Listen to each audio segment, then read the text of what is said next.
Good evening all and welcome. Tonight marks the final episode of Nature Week, but it's not over yet. Join me tomorrow for our big bonanza. But for now it's time to get comfortable and let the darkness take control. I was working the overnight shift at a gas station, the dead hours between Friday night and Saturday morning. The kind of shift where the world feels eerily still. It was around 6 a.m. when a semi pulled into the fuel aisle. The driver climbed out, moving fast, too fast, like he couldn't get inside the store quick enough. His face was pale, drained of all color, and his hands were shaking as he pushed through the door. My first thought was the worst. We got a lot of drunks wandering across the 4-lane highway out front. Maybe he hit someone. "What's wrong?" I asked, already bracing for the answer. He just stared at me for a second like he wasn't sure how to say it. Then he finally muttered, "I'm not crazy." Great. I was alone in the store and now I had a possible unhinged trucker on my hands. "No, of course not," I said, keeping my voice calm. He swallowed hard, glanced towards the door like he expected someone to follow him inside. "I just saw something huge on the side of the road." My first thought was a bear. We had one in the dumpster last week. "Like a deer or a bear?" His face twisted, like he wished that were the case. "Nah, bigger than a bear, on his back legs." A chill ran down my spine. "Maybe just a big person," I offered. But his head shook violently. "It picked up a dead buck, lifted it like it weighed nothing and threw it over its shoulder. Then it walked into the woods." I could only stare at him, my brain refusing to process what he was saying. At that hour, after a long shift, reality felt thin, like it could be torn open if you looked at the wrong thing for too long. Just then a local came up to the counter for his usual. The trucker turned to him, still rattled, and told him what he saw. The guy barely reacted, just shrugged and said, "That's the Bigfoot, lives near the county line." The trucker and I both gawked at him, waiting for the punchline, but there wasn't one. The trucker paid for his fuel so fast it was almost comical, then bolted for his rig. Never saw him again. The locals still insist it was Bigfoot. Me, I don't go near the woods anymore, because I don't know what's out there. And honestly, I don't want to find out. When I was about 14, my family had just moved into a house in the suburbs. It was a quiet neighborhood surrounded by open space, and our backyard stretched far into the darkness. The kind of place that felt peaceful. It was around 10 p.m., but when I went to take out the trash, the only light came from inside the house, casting a weak glow onto the patio. As I slid open the glass door, a gust of cold air rushed in, and for some reason, an uneasy feeling crept up my spine. And that's when I saw them. 2 figures moving through the darkness towards the house.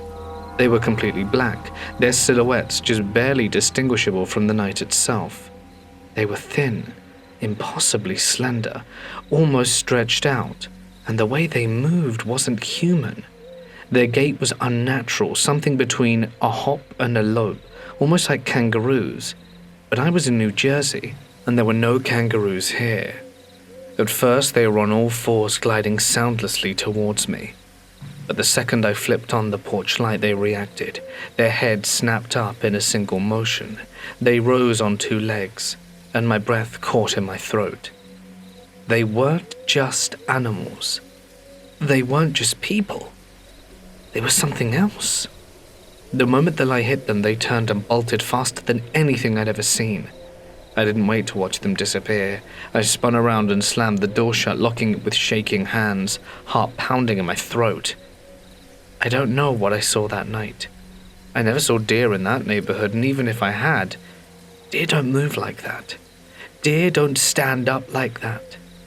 It's been over 15 years, and I still think about those figures in the dark. The way they moved, the way they ran, and sometimes when I step outside at night, I wonder if they're still out there, just beyond the reach of the light.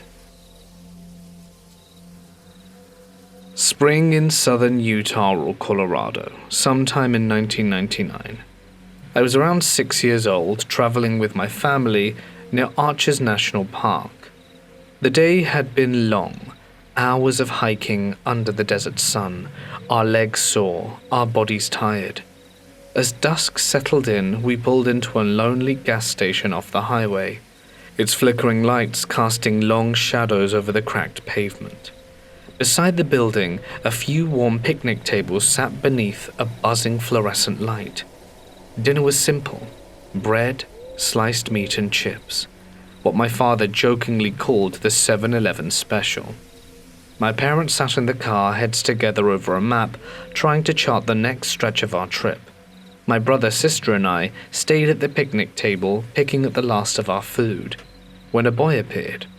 He must have been around 12 or something, Native American with dark hair, and an expression that was far too serious for his age.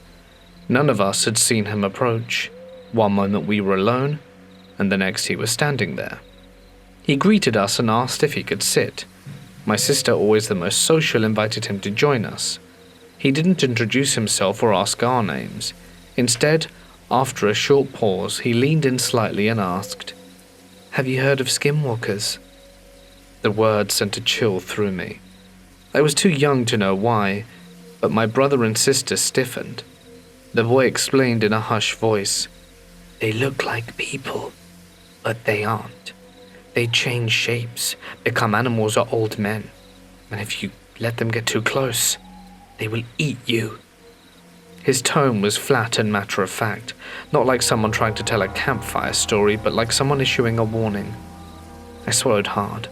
My siblings, usually the first to laugh at anything meant to scare. They stayed quiet. The boy sat with us a moment longer, stood up, and just as suddenly had walked away again. When we told our parents, my mother brushed it off. He's just trying to spook you." But my father was thoughtful. "The Navajo believe in them," he said. "Witches, tricksters, they take the shapes of animals and people, you know. They say you shouldn't speak their name too often, as it calls to them." My mother swatted his arm, shooting him a look, but the damage was done. That night I slept with the blanket pulled up tight over my head. The next day we were driving along a quiet stretch of road when the car in front of us suddenly slowed to a stop. My father cursed under his breath, thinking it was a breakdown, but then we saw why. They had stopped for a deer standing in the middle of the road. It wasn't moving, just standing there, staring, its ears twitching slightly. We all got out of the car to look. The other family was watching too, murmuring among themselves, but no one approached. Something about the deer felt wrong. I lifted my camera, wanting to take a picture, and I adjusted the lens, focused, and pressed the button. But when I looked through the viewfinder, the road was empty. I pulled the camera away from my face and the deer was still there, frozen in place, its breath visible in the cool morning air. I lifted the camera again, nothing, just the road stretching into the distance. I lowered the camera again, my stomach knotting. The deer blinked, twitched its ears again, and I didn't say anything. I couldn't. My hands felt cold as I lowered the camera to my side, and then the deer stepped off the road and vanished into the brush. The car ahead of us started moving again. My father exhaled, shaking his head, and put our car back in drive. It's been years since that trip, but I never forgot that moment. I've told myself 100 times that I must have imagined it, that I was young, tired, and easily spooked. But even now as an adult, I remember it too clearly. The heavy silence, the unnatural stillness, and the empty road in my camera lens when I knew something was standing right there. This is a story my friend once shared with me. I'm not sure if I fully believe it, but these kind of stories are disturbingly common in Mexico. I'll let you decide. When my friend was a child, he had an experience that still haunts him to this very day. His uncles worked as drivers for a bus route that traveled from Toluca to the state of Mexico, to the town of Malinalco. Every summer, my friend and his siblings would ride one of those buses to spend their vacation with their grandparents in Malinalco. One summer evening they boarded a bus that was driven by one of his uncles. The bus quickly filled with passengers, some of which had to stand because there was no room left to sit. As night fell, the road grew darker, and the only light came from the cold glow of the moon, barely cutting through the dense darkness of the surrounding cliffs. The atmosphere felt heavy, and the silence was eerie, broken only by the tires crunching over the road. It was then, somewhere along the highway, that they saw them. 2 women, standing by the roadside, waving for the bus to stop. What struck everyone immediately was their long, jet-black hair, which almost touched the ground. Their faces were unsettlingly pale, but it was the way they moved, almost unnaturally slow, that chilled my friend to the core. Part of their heads were covered with the traditional rebozo, a shawl-like garment worn by women in rural Mexico. But even in the dim light, something felt wrong. As the bus slowed and they climbed aboard, the mood in the bus shifted. The air grew heavier. The women did not sit. Instead, they glided towards the front of the bus where a young mother sat holding her baby. Without any warning, the 2 women lunged at her, reaching out with long claw-like fingers, attempting to pry the baby from her arms. The mother screamed, clutching the baby tightly to her chest, but one of the women managed to scratch her across the arm and face in the struggle. The passenger began to yell in panic, and the baby's cries filled the bus. The whole scene erupted in chaos. But before anyone could intervene, the 2 women suddenly pulled back, their eyes wide with fury. With a twisted and almost unnatural speed, they leapt off the bus, disappearing into the night. The bus was silent for a moment, everyone too shocked to speak. Then the unthinkable happened. The passengers stared in disbelief as right before their eyes, the 2 women transformed. It was grotesque, like something out of a nightmare. They didn't disappear into the night. Their bodies morphed, shifting in front of everyone, limbs growing thicker, spines contorting as they fell to the ground. And then they were no longer women. They had become mares, massive dark horses with wild eyes, their bodies rippling with unnatural strength. They bolted into the wilderness, vanishing into the night like some kind of shadowy creatures. The entire bus was frozen in fear. The passengers were too terrified to speak, too stunned by what they had just witnessed. The transformation was so real, so horrifying that it left an indelible scar on their minds. My friend still remembers the look of terror in the mother's eyes clutching her baby in the chaos, and the horrifying sight of those women turning into those creatures, or nahuales, as they call them in Mexico. Over the years, my friend and his family have heard countless similar stories, others along the highway of people turning into animals, often taking the form of large menacing creatures. There is no logical explanation for these occurrences, but the word nahuales has become synonymous with these dark beings, shapeshifters that walk among us in disguise. To this day, my friend cannot drive through the more remote parts of the highway without feeling that cold, suffocating feeling in the air. He doesn't know if he believes in the nahuales, but the memory of that night has stayed with him and haunted him ever since. When I was around 15, my friends and I decided to visit all the haunted places around Basin. It was nearing Halloween, and as tradition demanded, we were all trying to scare each other. We started with the Haunted Woods, a comical attraction rather than an actual forest. Then we visited an abandoned hotel near the Ute Reservation. Nothing happened there. We were just messing around and having fun. The driver then said we were going to Skinwalker Ranch. I'd never heard of it, but I knew plenty of stories about them. My initial curiosity faded quickly as we drove down the hill behind the property. A suffocating dread settled over me, thick and heavy, and the car grew eerily silent as if we all felt it. "I don't think we have to go," I said softly. "Oh, we're going," the driver declared. "No moon tonight and no flashlights allowed." "I'll just stay in the truck then. I have a really bad feeling," I muttered. "You ain't staying. Get out." Reluctantly, I stepped out. My best friend's face was pale, her wide eyes mirroring my own fear. We shouldn't be here. The driver led us to a dilapidated fence, unhooked the loop of wire securing a small gate, and laid it on the ground. A narrow, overgrown two-track road stretched into the darkness, and we followed him up it. The dread intensified with each step, but a primal fear kept me from running back. I was certain that if I broke away from the group, something would seize me from within the shadows. We weren't joking anymore. I kept my eyes down, focused on my feet, but each time I glanced to the side, I swore I saw something dark and massive move in the tall grass. Must have been a cow. But it never moved. It was always in the same spot, keeping pace with us. Finally, the driver stopped. "We're almost at the homestead. Stay quiet in case the owners are about." Just as he turned to continue, a growl rumbled from the darkness. He froze. He was no longer our fearless leader. His voice wavered as he whispered, "We need to go now." We retracted our steps in tense silence until someone in the group announced that they had to use the restroom. We stopped by a small stream at the southern edge of the property, and I was smoking and chatting with a friend, relieved to be leaving. And then we both looked down.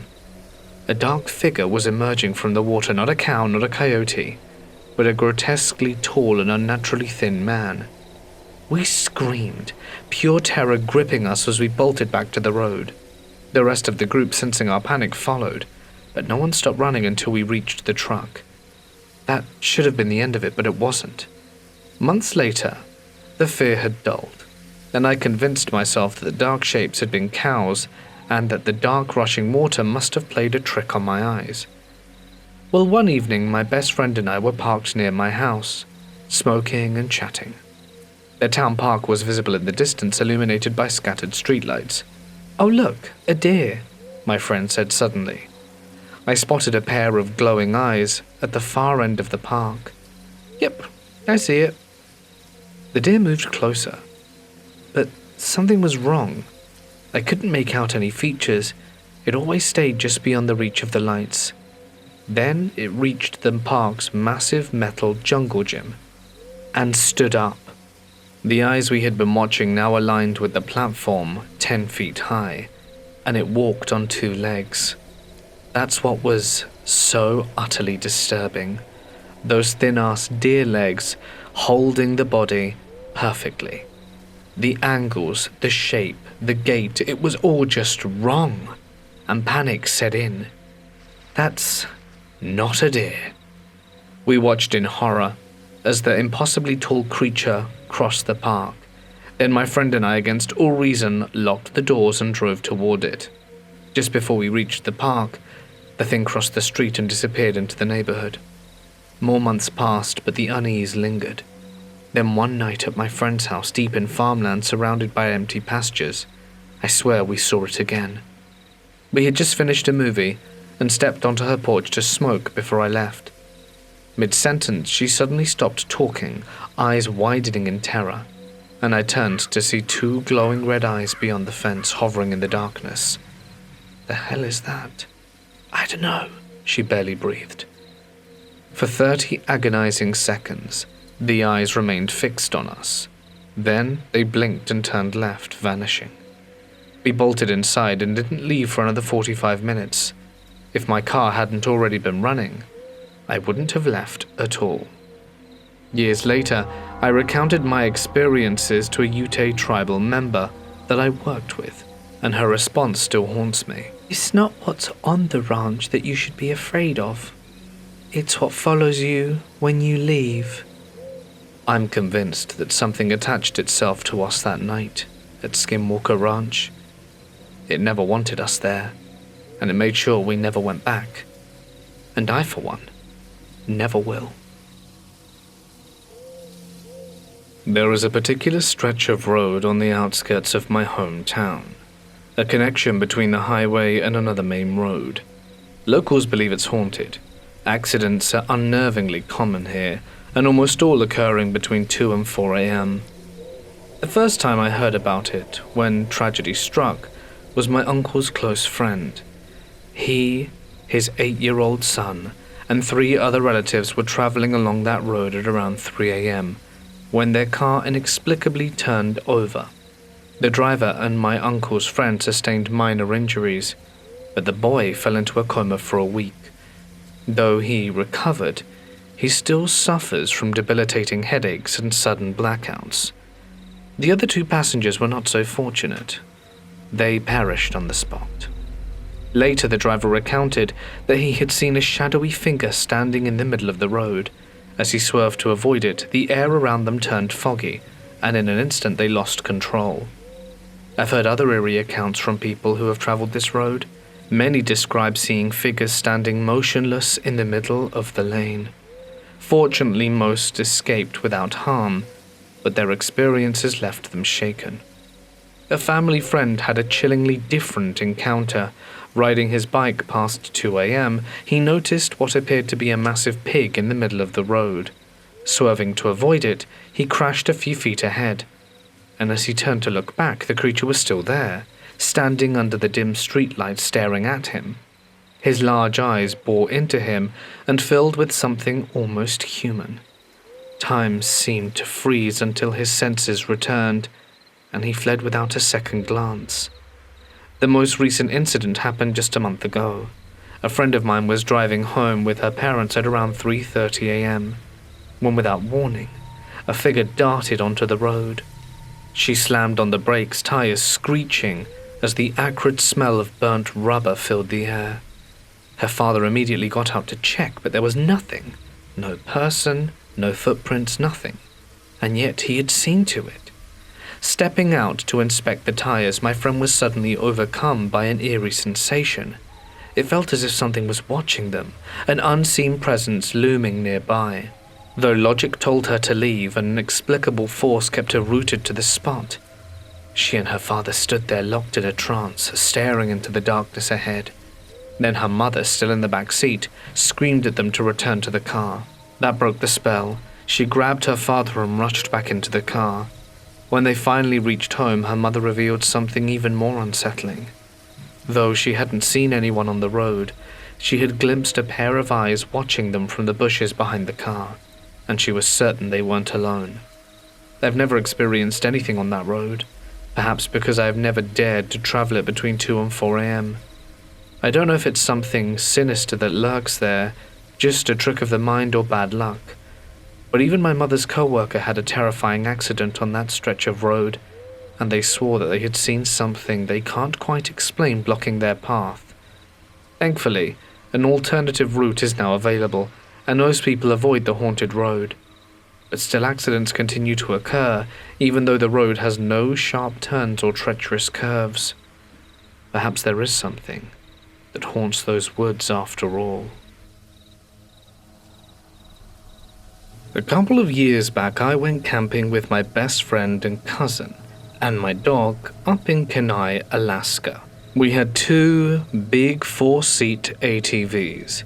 Me and my dog Zemo in one, while my cousin Luca and my best friend Ryder rode in the other. The air was crisp, and the scent of pine and damp earth filled the stillness of the forest. As we rode deeper into the wilderness, Zemo, my 3-year-old Shepherd, suddenly started growling. Usually he was calm, but now his hackles were raised, his lips curled back to show his teeth. Ryder brushed it off, probably just a bear or a moose, but Luca, he wasn't so sure. The unease lingered as we set up camp in a clearing, the sun dipping behind the treetops, casting long, creeping shadows. Luca and I went to gather firewood, while Ryder stayed behind. That's when I saw it, or at least I thought I did. A massive figure stood between the trees, half hidden in the dark. At first, my brain tried to rationalize it, a tree trunk, a trick of the light. But then it moved. It was tall, at least 8 or 9 feet, covered in dark, matted hair. Its shoulders were impossibly broad, its limbs thick with muscle, and its eyes, reflecting the fading light, locked onto mine. Lucas sucked in a sharp breath beside me. "You see that?" he whispered, his voice tight. I barely nodded, my stomach twisting into knots. Then, just as suddenly as it appeared, it was gone. But the forest was no longer silent.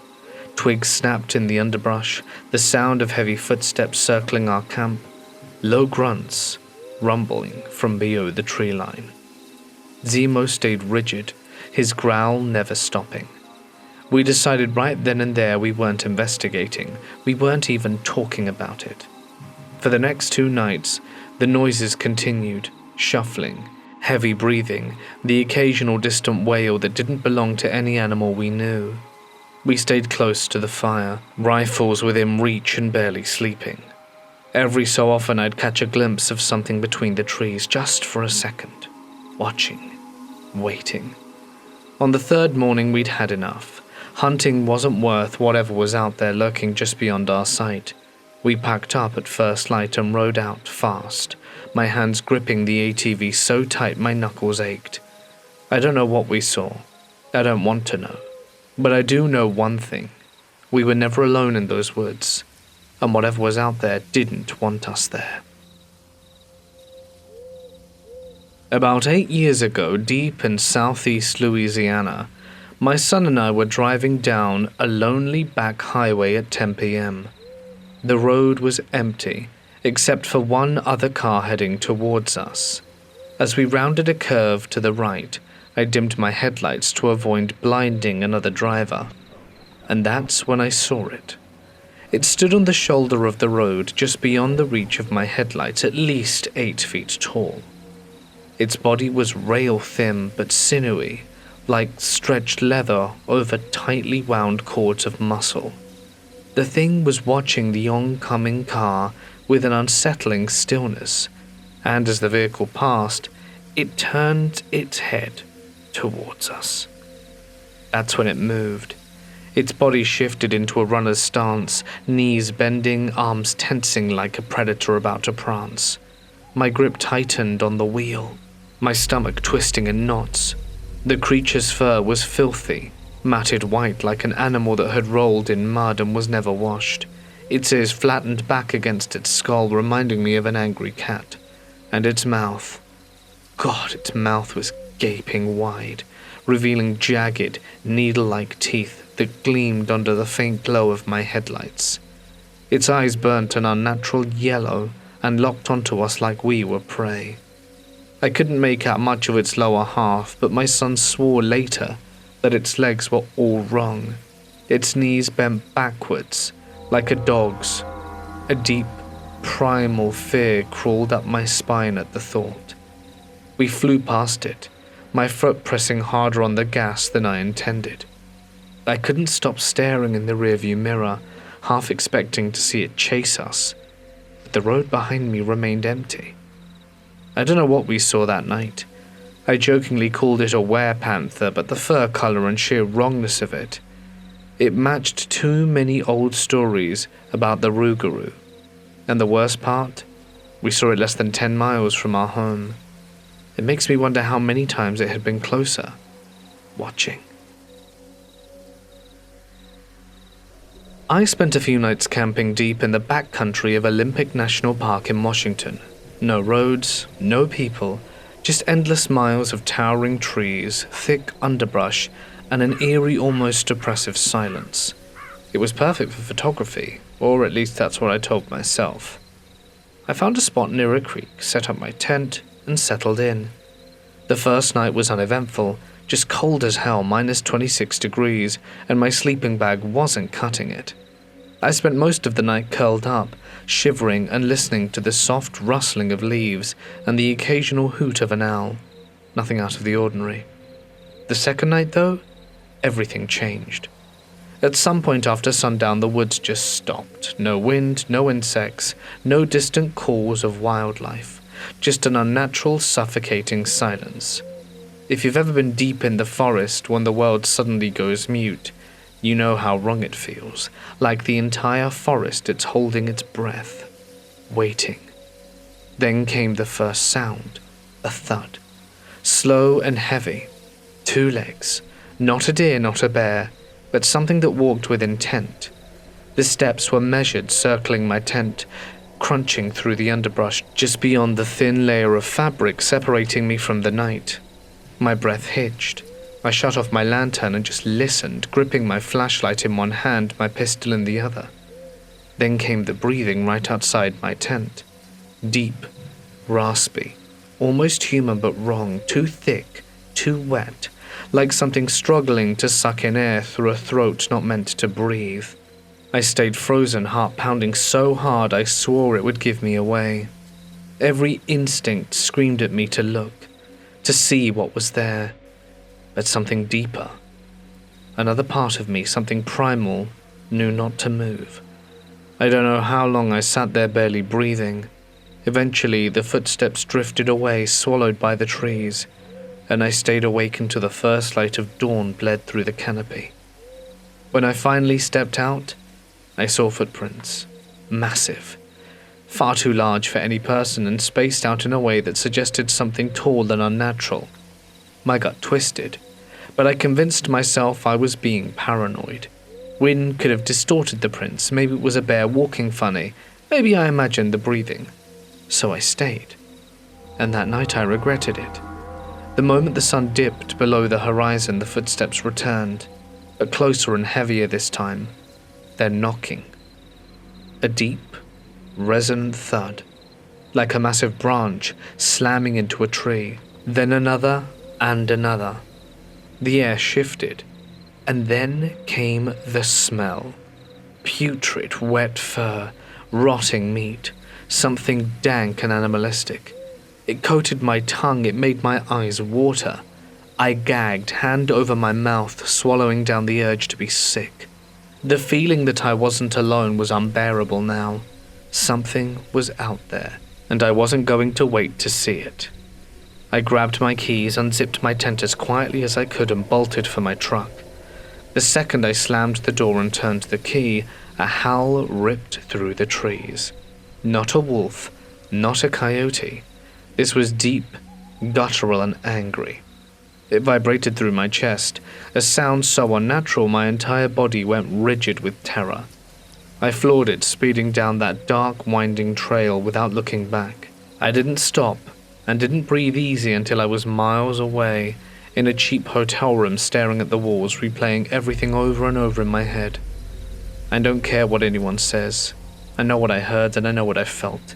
And I know damn well I never went tent camping in that part of Washington again. Hell, I might even be done with camping entirely at this point. I had a personal encounter with the Mothman. It happened during an outdoor movie night at one of my relatives' houses. I remember the glow of the screen flickering against the darkening sky, the distant hum of cicadas filling the air. It was past sunset, dim, but not pitch black yet. Shadows stretched across the yard, and that's when I saw it. At the edge of the tree line, a tall, black figure stood motionless. Its body was covered in what looked like fur or thick hair, its arms impossibly long, hanging low at its sides. But what struck me the most, what made my breath catch, were its eyes. Two glowing red orbs fixed directly on me, burning through the darkness like embers in the night. It didn't move, it didn't make a sound, it just watched. I wasn't scared, not exactly, more intrigued, like some part of me knew it wasn't a threat. But something about it felt important, like it was meant to be there, meant to be seen. I turned away for just a moment, to get someone, anyone who could see it too, to prove that I wasn't imagining things. But by the time I came back, the figure was gone. The tree line was just trees again, and by then the night had fully set in. I was young, around 8 at the time, and my memory of that period is hazy. And for a long time I never thought to connect it to anything else. But looking back, I lost my cat, my grandpa, and my grandma all within a year of that night. And it wasn't some grand disaster, but to me it felt like one. I wasn't overly familiar with the Mothman lore back then, and I didn't know the signs, the warnings. I just knew that I'd seen something, and I knew that no one believed me. Let me share a first-hand experience from a couple of summers ago in Sequoia National Forest on top of Slate Mountain. It was early August 2019. My partner, another couple and I were camping on our family's lot.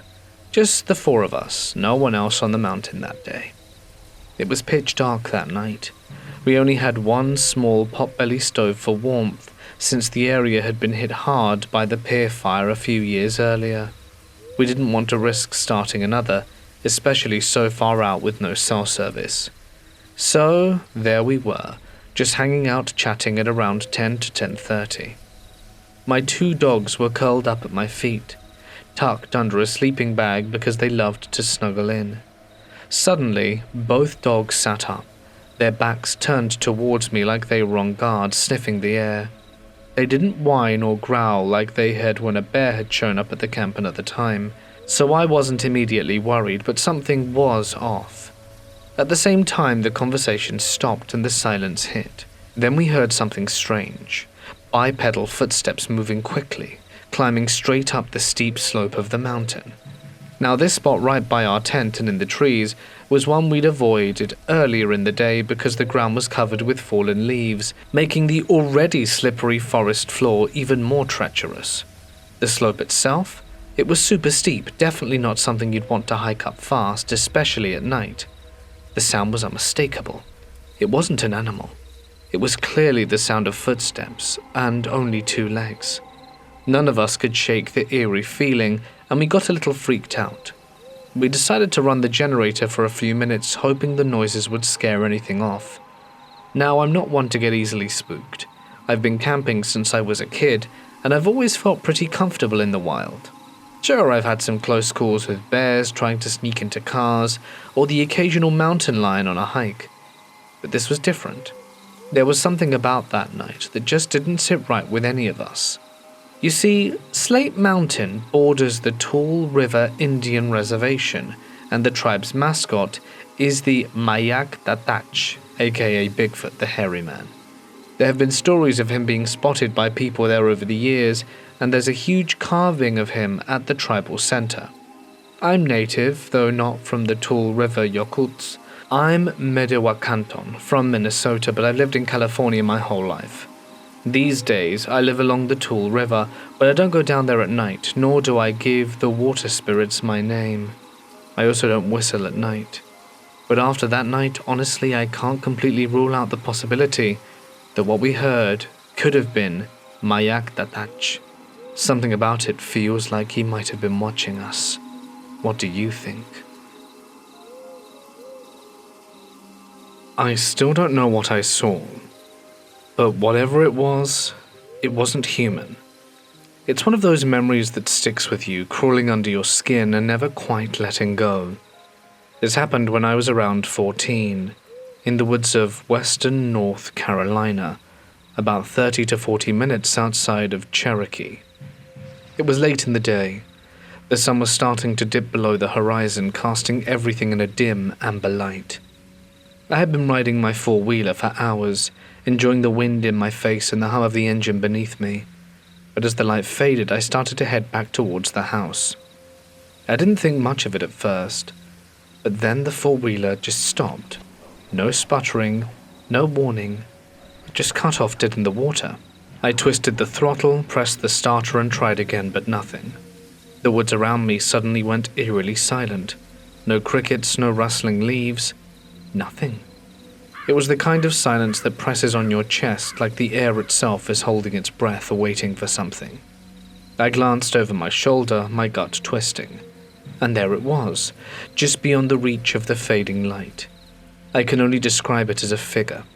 It stood about 8 feet tall, its pale body, almost ghostly white, like it hadn't seen sunlight in decades if ever.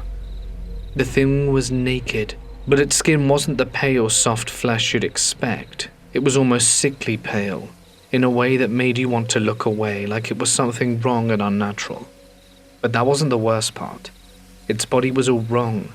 Its limbs were stretched out too long for its frame, and its arms were hanging unnaturally low, like its elbows were too far down. Its posture was stiff, like it hadn't moved in years, and was now just trying to figure out how. But it wasn't still. It's moving, slowly, deliberately. And when it moved, there was a grotesque fluidity to it, like it was gliding across the ground rather than walking. I froze for a second, my breath catching in my throat. The thing's face was the worst part. I don't remember the details because I didn't want to remember, but it was wrong. It wasn't human, not even close. Its eyes were sunken black pits, its face was hollow like it hadn't eaten in a lifetime, and its mouth was too wide. When it looked at me, I swear it knew I saw it, like it was pleased that I did. My heart pounded in my chest, and I didn't even think. I slammed the throttle down again, desperately trying to get the engine to roar back to life. My hands were shaking so badly it took a few tries before the four-wheeler sputtered and finally came to life with a loud pop. I tore out of there, dirt flying everywhere, as I ripped down the trail towards home. But as I reached the clearing near the house, I heard it. A voice, a whisper, but it wasn't a whisper. It sounded like my name, said clear as day, with someone standing right behind my ear. I didn't turn around, I didn't blink. I just floored the gas pedal harder and drove the hell towards the house, not looking back, not even daring to think about what might have been following me. That fear, that kind that curls in your stomach and wraps itself around your ribs, never left me. It was something primal, like the sound of your bones telling you to run. I never went back out on that four-wheeler again, and to this day I won't go into those woods. I've heard stories from people who live out there, strange tales about things lurking in the trees, but I never talk about what I saw. It was a quiet night in the desert, save for the wind, which seemed to be messing with my tent, tugging at the fabric like it wanted to tear it down. The fire had burnt out hours ago, leaving only a faint glow of embers that flickered weakly, barely illuminating the sand and the occasional jagged rock scattered around. The air was dry and cool, but not enough to take away the oppressive stillness. It was around 3 a.m. The full moon was massive, hanging low in the sky behind me at about 1 o'clock. Its light flooded the desert, turning the sand and rocks into pale ghostly shapes. Everything was still, like the desert itself was holding its breath. I was sitting in my truck, windows halfway down, trying to enjoy the chill of the night air. For a moment it felt peaceful, until that feeling crept in, the one you can't quite explain, but you know someone or something is watching you. The hairs on the back of my neck stood up. I didn't want to look, but I had to. Slowly I turned my head, just enough to catch something moving in my peripheral vision. About 6 feet behind my truck, just outside the faint circle of light from my taillights, something was walking. At first I thought it was some trick of the shadows, but no, this thing was real. It was tall, unnaturally tall, at least 8 feet if not more. But it wasn't just tall, it was impossibly thin, like skin stretched over bones. Its limbs were grotesque, its arms were too long, elbows hanging too low, like they didn't belong to the rest of its body. And its neck. Jesus Christ, its neck was long. It stretched up and then its head was oval-shaped, like a distorted human skull, hanging there staring down at the desert like it was looking for something. But the most horrid part?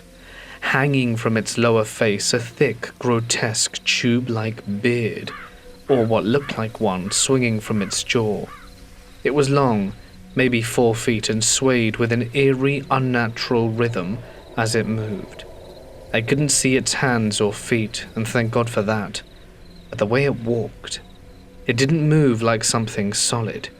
It was like it was walking through water, or some other thick, invisible substance that made each step sluggish and jerky. The sound beneath it didn't seem to affect its movement. It just kept going like it was fighting against something I couldn't see. Then it stopped. Everything froze. My breath caught in my chest. I couldn't make a sound, couldn't even think. My eyes were locked on this thing as it stood there. Its shoulders barely moved, like it was listening to the night. Then its head, its neck, twisted in a way that was completely unnatural. So fluid, it almost seemed like it was made of rubber. And in that moment, I felt it. Its eyes were on me. It was looking straight at me.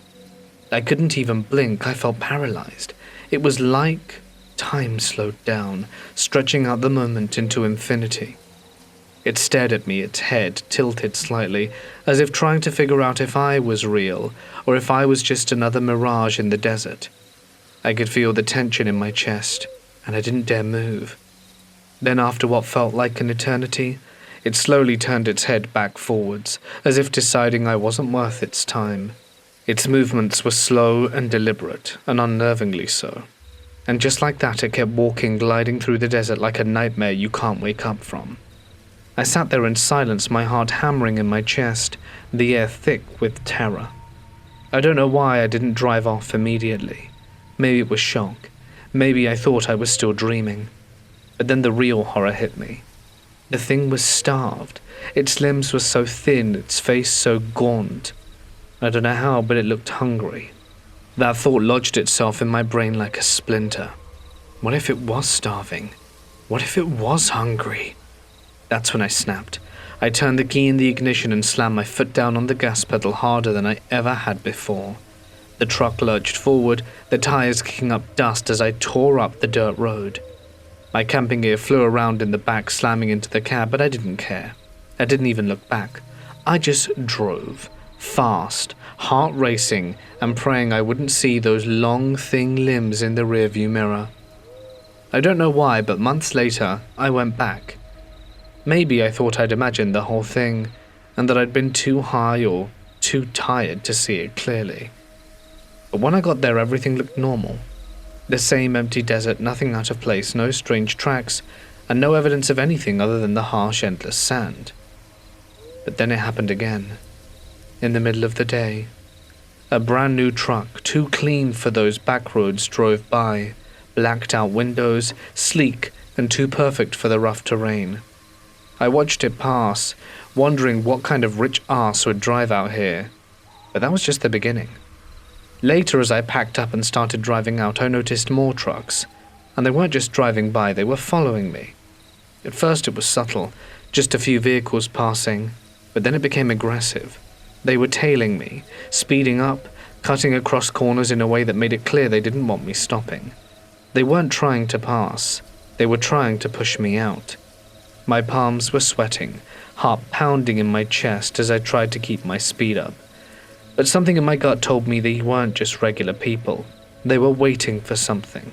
Just before I hit the main highway, I saw something I hadn't noticed before.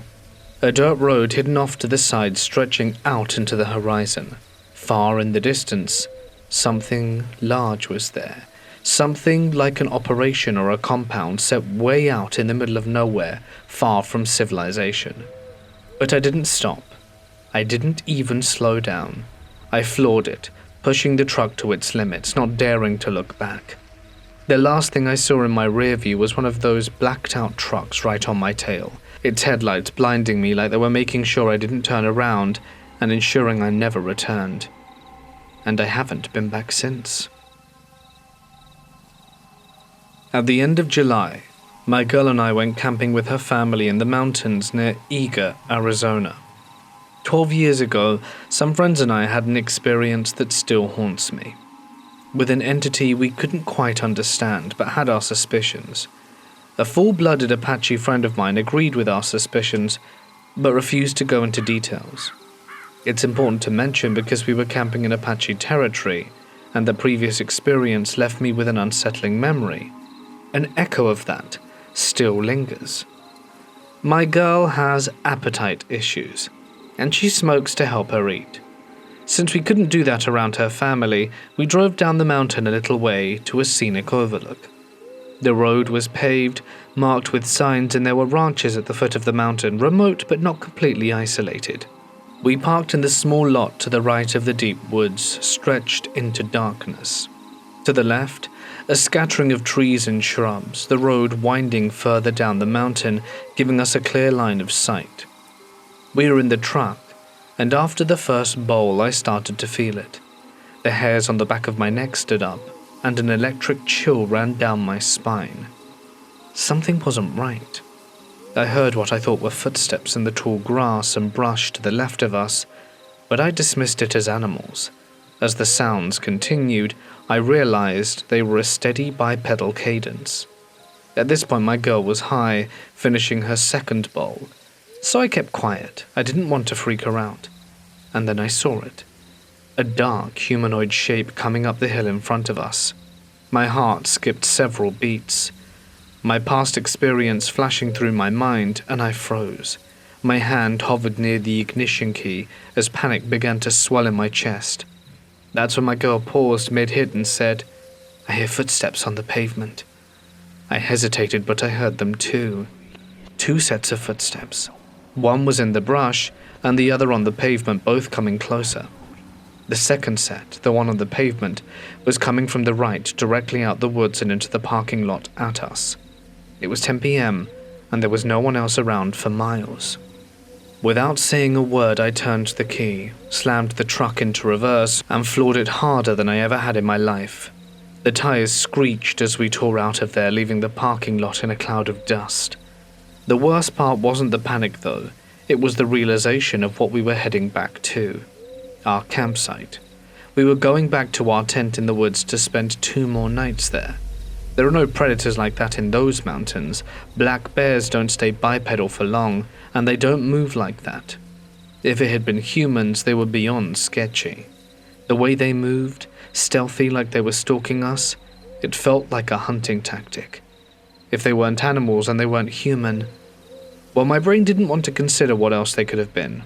All I know for sure is that I love Apache National Forest, but I'm well aware that I'm an outsider here. 2 strange things happened in one night, and I'm not sure if they're connected, but it definitely spooked us. My girlfriend, our friend, and I were camping in the White Mountains of New Hampshire last month. It was a new moon, so it was incredibly dark with no moonlight to guide us.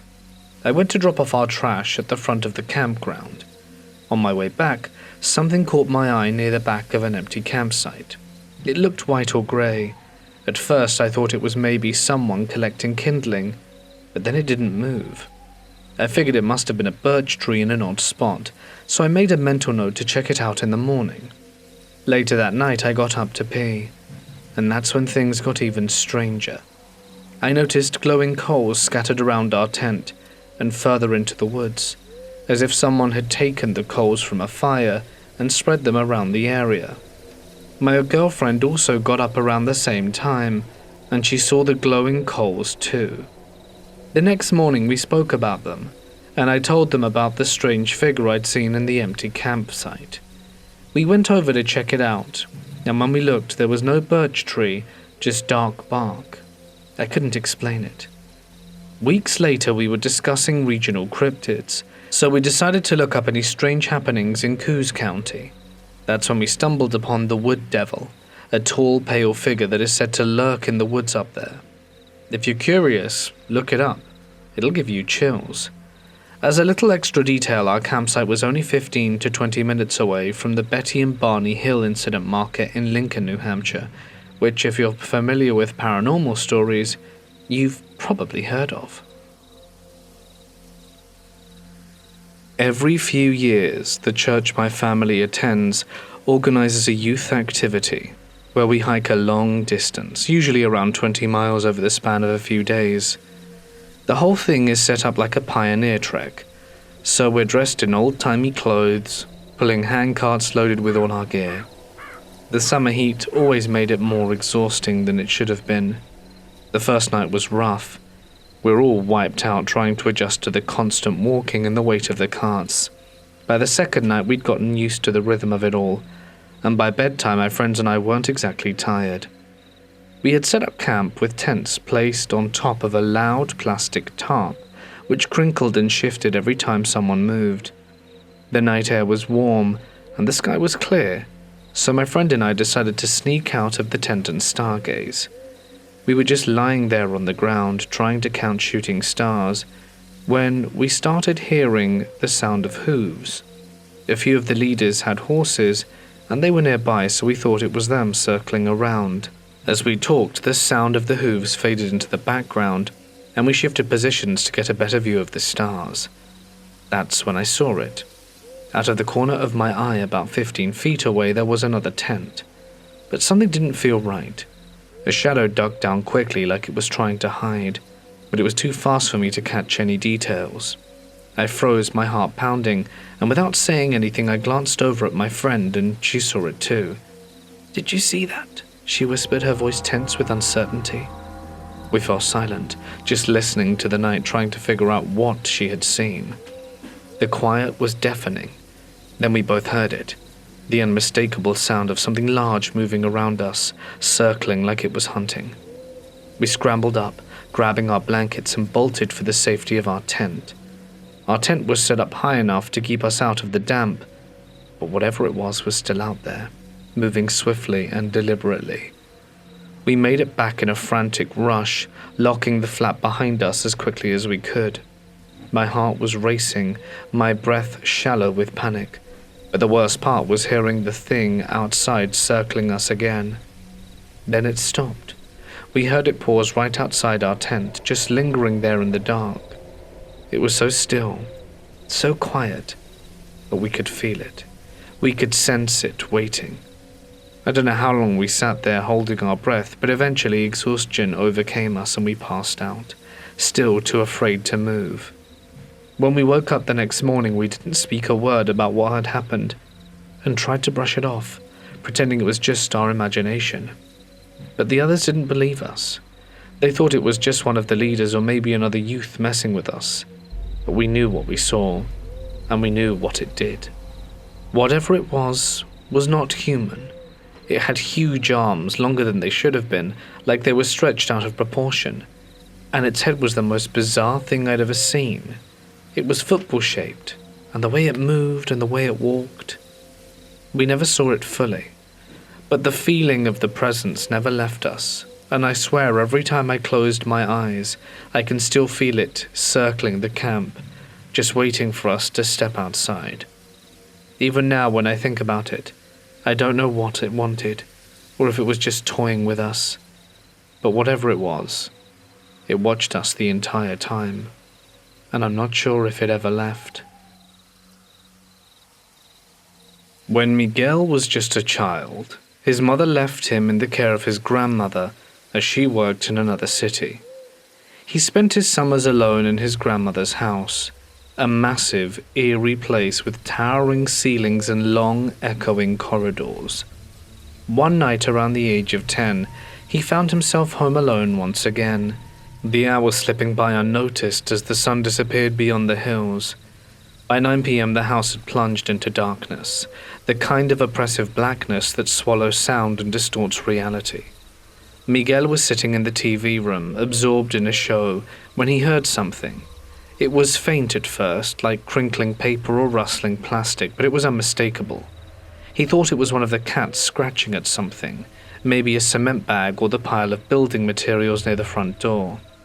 He was used to being alone in the house, so it didn't faze him at first, but when he opened the door to check, something wasn't right. The cement bag wasn't just scratched or torn, it had been placed carefully at an odd angle, as though someone or something had positioned it. As Miguel stood frozen, trying to make sense of it, the bag suddenly toppled forward, crashing to the ground in a cloud of dust. His instincts kicked in, as he rushed to close the door, but as he did, his eyes were drawn to the threshold. Through the swirling haze of dust, something moved. A tall, shadowy figure filled the doorway, its form unnervingly distorted by the dim light. But there was no mistaking it. This thing had horns. Miguel's heart froze in his chest. He couldn't move, he could barely breathe. His mind raced, but his body was paralyzed, every instinct screaming for him to run. Then, in a burst of pure terror, his legs moved. He backed away, his breath ragged, his mind spiraling into panic. As he stumbled back, his feet slammed into the marble staircase, and without thinking he bolted up the stairs, scrambling as quick as he could. At the top, he darted down the hallway to the last room, where he slammed the door shut behind him. His chest felt tight, his breath shallow. He flicked the light switch over and over, desperately trying to push back the encroaching darkness that seemed to press against him. The silence was unbearable. For a moment it seemed like everything had stopped, but then the cold began to creep in. A bone-deep chill that made the air heavy, suffocating. It crawled up his spine like icy fingers. He could feel whatever had followed him was still out there. And driven by a reckless need to understand, he cautiously approached the landing that overlooked the first floor. From there he could see everything, the kitchen, the dining room, the living room. And he wished he hadn't. The first thing he saw was the old rocking chair that his grandfather had. It was moving, but not the way it should. It wasn't rocking with the slow, rhythmic creaking that it usually did. No. This movement was violent, unnatural. The chair rocked back and forth, jerking violently, but there was no sound. Then, his gaze shifted to the dining room. One of the chairs was missing. It took a moment for his brain to process what that meant. And then, with horror rising in his chest, his eyes darted to the kitchen. There it was, the missing chair, sliding across the floor, inching towards the stove as if pulled by invisible hands. A scream choked in his throat, but nothing came out. His whole body shook in fear as cold sweat drenched his skin. That's when he noticed it. When he exhaled, he saw his breath. The temperature had plummeted, like the room itself had become a tomb. Desperate, he threw the window open and screamed help into the night. Then he heard a crash, the sound of glass shattering violently below. Miguel whipped around, his entire body trembling, his heart hammering against his ribcage. Then he heard it, slow and methodical, a rhythmic clicking of footsteps echoing up the stairs. The sound was deliberate, as though whatever was coming and knew exactly where he was. A gut-wrenching fear coursed through him. He scrambled through the room, throwing books and magazines, desperately searching for anything to protect himself, but nothing seemed to matter. And then he saw it. A single sheet of paper sticking up from beneath a pile of magazines. He yanked it. It was the image of Saint Michael, the Archangel, with his sword raised in defense against the forces of evil. Now, Miguel wasn't particularly religious. He wasn't the kind of child to recite prayers, but in that moment he knew he had to. And with each step the creature took on the stairs, his panic grew. His hands trembled, with his finger over the paper. On the back was a prayer, written in small, hurried handwriting. He whispered the first words, voice shaking, barely breathing. And then, as if the words themselves were a lifeline, he read them again, more loudly. Suddenly he felt a sense of peace. The suffocating fear that had flooded through his chest began retreating, and the footsteps paused. And when he finished the prayer, everything had gone silent. He sat in the darkness for what felt like hours, shaking with relief and exhaustion, tears rolling down his face from the emotional release. When he gathered the courage to move, the rocking chair had stopped.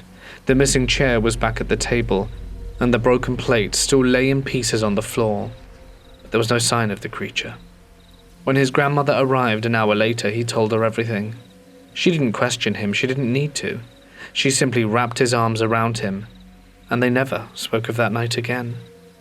Now as a grown man, Miguel still shudders when he remembers that night. He doesn't know what it was that came after him or why, but he does know that it was real, and that luckily someone was watching over him that night. Hey guys, it's Mort here, and thank you so much for listening. I hope you enjoyed tonight's video and Nature Week on the whole. It's been pretty fun to do, and I've had a real blast sharing these stories.